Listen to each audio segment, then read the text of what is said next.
연말로 접어드는 요즘 저녁 약속 하나둘 많아지셨죠? 3년 만에 거리두기 없는 연말을 맞아 송년회 하시는 분들도 많이 계실 것 같습니다. 애주가들에겐 좋은 소식이 하나 있는데요. 맥주 신제품이 나왔다는 소식입니다. 그런데 이 제품 이름이 크러쉬입니다. 올해 봄 새롭게 등장한 켈리부터 전통 강자 카스와 테라까지 이름을 보다 보니 궁금해집니다. 맥주 이름엔 왜 크, 트 같은 거센 소리가 다 들어가는 걸까요? 한 잔 부르는 맥주 이름의 비밀 지금 알려드립니다.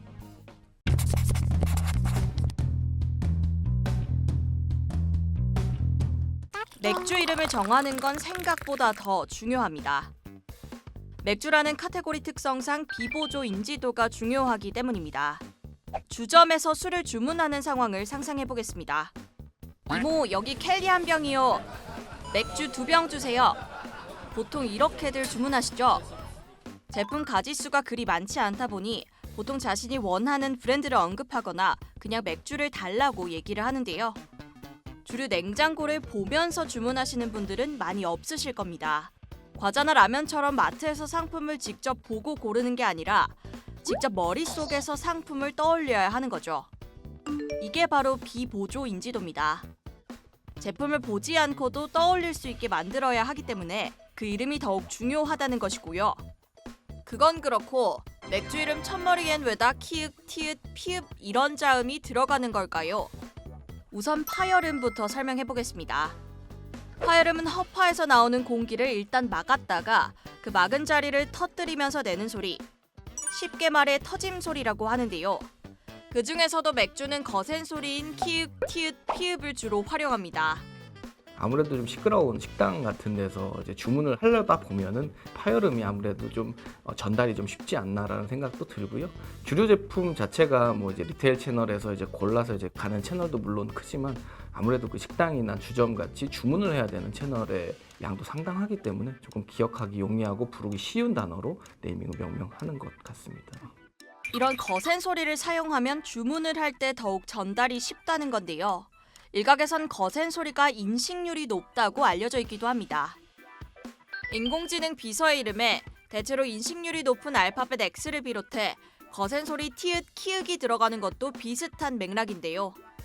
거센 소리를 사용하면 시끄러운 주점에서도 점원의 귀에 주문이 쏙쏙 들리고 휴대폰의 인공지능 비서도 일상의 소음 속에서 자신을 부르는 목소리를 쉽게 인식할 수 있는 겁니다. 지난 4월 출시된 하이트진로의 맥주 신제품입니다. 이 켈리의 디자인과 더불어 네이밍을 고민하는 데만 2년이 걸렸다고 하죠. 맥주는 대중적인 주류인 만큼 술을 판매하는 식당의 이모님들도 젊은 대학생도 회사원도 누구나 쉽게 기억하고 알아들을 수 있는 이름을 찾아야 했기 때문입니다. 저희는 사실 제품을 출시하기 전에 주질, 패키지, 컨셉, 네이밍에 관련해서 외부 소비자 조사 후에 가장 높은 선호도를 받은 제품을 출시를 결정하게 됩니다. 켈리도 신제품 TFT 직원들이 4차례에 걸쳐 고안한 1,050여 종의 후보 중에 소비자 조사 시에 가장 선호도 높았던 네이밍으로 결정이 되었습니다.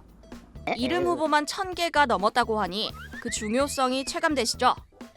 켈리라는 이름엔 강렬함과 부드러움을 동시에 구현했다는 의미를 담았다는데 마찬가지로 첫 단어가 크, 거센 소리입니다.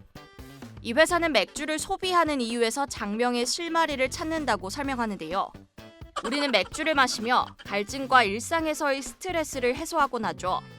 거센 소리가 다른 자음들에 비해 청각적으로 더 강렬한 인상을 줍니다. 그렇기 때문에 맥주 하면 연상되는 시원함, 탈피, 해소감을 표현하기 위해서 이름에도 거센 소리를 사용한다는 겁니다. 카스도 1997년엔 소리까지 시원하다는 내용의 광고를 하기도 했는데요. 맥주 이름만 봐도 캬 이런 감탄사가 연상되도록 한다는 거죠. 그런데 사실 이러한 견해, 음성학적으로 보면 근거는 확실치 않습니다. 국어 음성학 전문가들은 소음 환경에서 거센 소리가 다른 소리에 비해 음성 지각률이 높아진다거나 자음에 따라 지각률이 결정된다는 것에 동의하지 않거든요. 이론과 실제가 다른 경우라는 건데 어쨌든 국내 굴지의 맥주 회사들이 나름의 분석을 통해 심혈을 기울여 지은 맥주 이름이 결과적으로 거센 소리로 공통된다는 점은 흥미로운 대목입니다. 지금처럼 입김 나오는 추운 겨울은 전통적인 맥주 비수기이긴 합니다. 또 회식 문화도 줄고 점차 술을 권하지 않는 사회로 접어들다 보니 맥주 소비도 주춤하는 분위기입니다. 안 그래도 적어지는 수요를 서로 뺏고 뺏기면서 주류 회사들 사이의 경쟁은 더욱 치열해질 수밖에 없는데요. 주류는 편의점, 마트 등 소매 채널뿐 아니라 식당의 좁은 주류 냉장고 속에서도 자리를 차지하기 위해 노력해야 하기 때문에 무엇보다도 마케팅이 중요한 품목이기도 합니다. 테라 하면 떠오르는 공유부터 손석구의 켈리, 수지의 한맥, 새롭게 등장한 카리나 맥주 크러쉬까지 맥주를 광고하는 모델들만 봐도 어마어마하죠.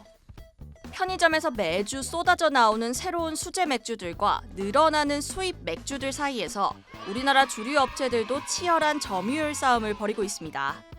전통 강호 카스를 가진 오비맥주와 테라켈리 연합작전을 구사하는 하이트진로가 높은 점유율을 차지하고 있는 가운데 롯데칠성은 클라우드 대신 맥주계의 세로를 꿈꾸며 신제품 크러쉬를 알리고 있습니다.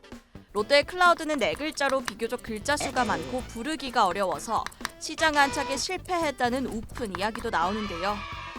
어쩌면 사람들의 입맛을 사로잡는 건 맥주의 맛뿐만 아니라 입에 착착 달라붙는 이름일지도 모르겠습니다.